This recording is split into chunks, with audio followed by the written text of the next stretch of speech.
Oh, ladies and gents, the Spider-Man MCU divorce has taken a very interesting turn. All of you Marvel defenders, what are you going to say now to the daughter of Stan Lee? What are you going to say? Welcome back to the channel, guys. Mr. H here. We're talking about the Marvel, Sony, Spider-Man divorce, split, whatever you want to call it. Seems to be a never-ending story, but as with every new report that keeps dropping, there's more and more interesting information that's being revealed. And this one is courtesy of TMZ. This is Stan Lee, his daughter, sides with Sony over the Disney in Spider-Man MCU split. Very, very surprising. If you do like this video, make sure to hit that like button, and also please do share it. I think my video has been shared a lot more recently, which is obviously so happy with. Thank you so much. Over on any social medias, Facebook, Twitter, etc. So thank you so much for that in advance. But let's take a look. The late Stan Lee, who co-created Spider-Man, would have been happy over the news that Sony pumped the brakes on giving Disney control of his character. So says his daughter. Someone who arguably would know her father more than anyone, right? So everyone that's like, Sony is being this, being that, just give Spider-Man back, send Spider-Man home. It would appear that Joan Celia Lee, Stan Lee's daughter, would disagree. In fact, wholeheartedly disagree, and says that her father would disagree as well.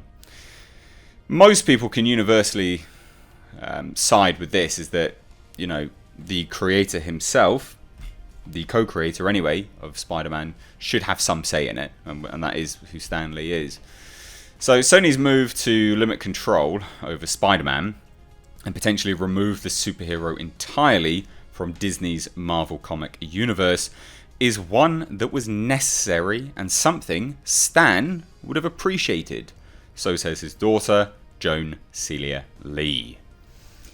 ICYMI reports surfaced Tuesday that Sony and Disney reached a standstill in negotiating Spidey's future under Disney's umbrella, including any Avengers spin-off sequels. Now, insiders told Deadline it was all about money. Disney wanted a 50-50 take in Spider-Man related revenue. That's actually not the case, believe it or not.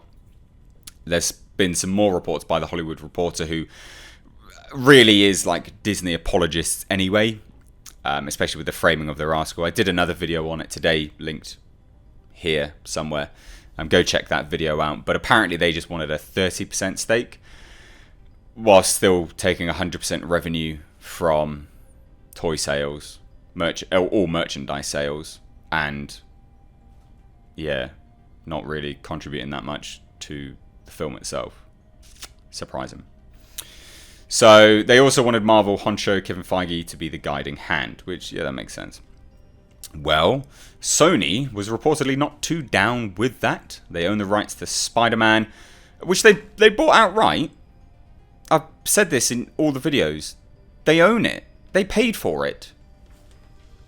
They're well within their right to say, no, piss off, Disney. What are you doing? Like, they bought the rights. Why should they bow to Disney's pressure? Why? But it says they own the rights to Spider-Man and until now had partnered with Disney to crank out these last few films. That's all over now. And again, one of the things I've said in the previous videos is that a lot of people are saying how they wouldn't have made $1 billion and all of this. They made 850 with Venom. They won an Oscar for Into the Spider-Verse, and all of the other Spider-Man films were hugely profitable. Spider-Man is the thing which is profitable here, which is why Marvel wanted to use him. He was the centerpiece for Captain America Civil War. The trailer was sold because was sold off of Spider-Man's back. That trailer where he catches the shield is like ore-dropping. That's the power of Spider-Man. He's great brand recognition. But it says that's all over now. And as for the Lees, and as for how the Lees feel about it, JC tells us, so TMZ, Marvel and Disney seeking total control over my father's creations must be checked and balanced by others who, while still seeking to profit, have genuine respect for Stan Lee and his legacy. AKA, just putting a fucking cameo in is not, that's not respect, is it? Just having a cameo. Respect is, like Stan Lee famously said about like gender swapping, like not to do it, just create new characters. It's not happening now, is it? So she continues, whether it's Sony or someone else's, the continued evolution of Stan's characters and his legacy deserves multiple points of view, which it does. That's the other thing, right? Just having one guiding hand doesn't offer up a lot of creativity. It doesn't, like Spider-Man was inevitably a collaborative effort. It's definitely a Marvel movie, but it was still very much a collaborative effort. And Marvel are notorious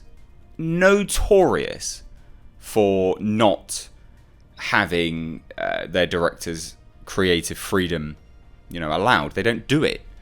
Whereas at least with Sony, there's some level of creative freedom, so we're led to believe.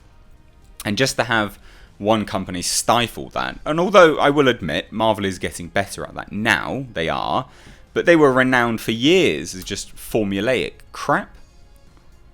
Fun crap, but still formulaic nonetheless. They followed literally beat for beat the same thing. Phase 1 movies especially.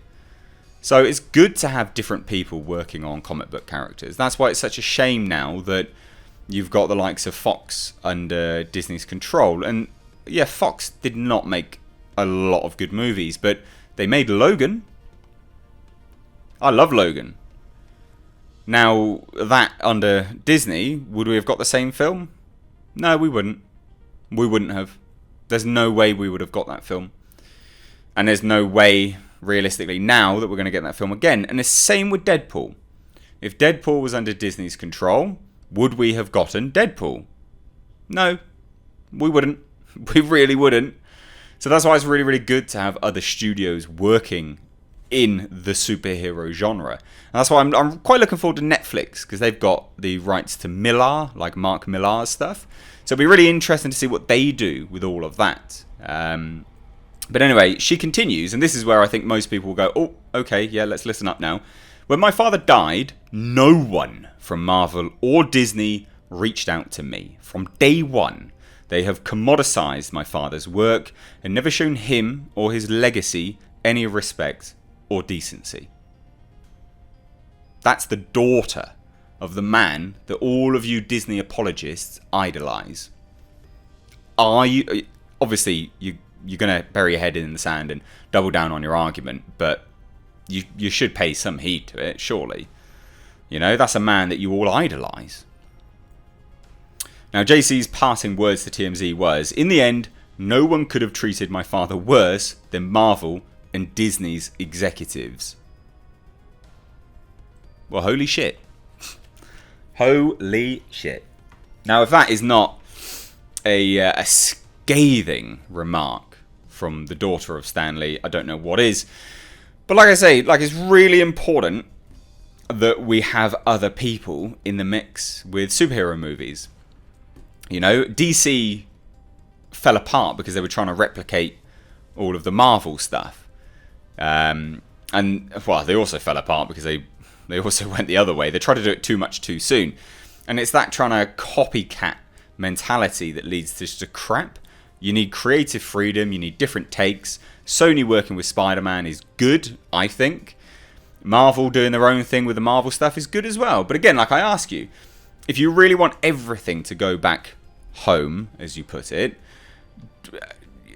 a lot of you guys really like Logan. A lot of you guys really like Deadpool. We wouldn't have had them. We really, really wouldn't have had them.